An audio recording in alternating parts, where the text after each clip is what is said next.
কিস্তিতে ক্রয় বিক্রয় করা সম্পূর্ণরূপে জায়েজ, তবে শর্ত হচ্ছে তিনটি শর্ত সাপেক্ষে কিস্তিতে কোনো পণ্য বা মালামাল ক্রয় বিক্রয় করা জায়েজ আছে। 1 নম্বর শর্ত হচ্ছে পণ্য বা মাল এটাকে নির্দিষ্ট করে নিতে হবে। 2 নম্বর শর্ত হচ্ছে এই পণ্যের মূল্য কত, এই মূল্য নির্দিষ্ট করে নিতে হবে। 3 নাম্বার হচ্ছে কত দিনের মধ্যে এই পণ্যের মূল্য পরিশোধ করবে, এই সময়সীমাকে নির্ধারণ করে নিতে হবে। এই 3টি শর্ত সাপেক্ষে কিস্তিতে ক্রয় বিক্রয় করা সম্পূর্ণরূপে জায়েজ আছে।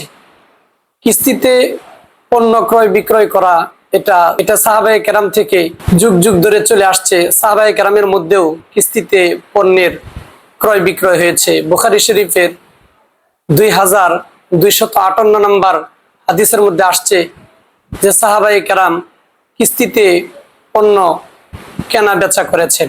যে বিষয়টি কিস্তির মধ্যে সন্দেহের সৃষ্টি করে সেটা হচ্ছে যে কোনো জিনিস দেখা যায় সাধারণভাবে বেচা কেনার সময় নগদ একটি পণ্যকে ক্রয় করলে দেখা যায় যে মূল্য থাকে, কিস্তিতে বা বাকিতে নিয়ে আসলে এটার মূল্যটা কিছু বাড়িয়ে ধরা হয়।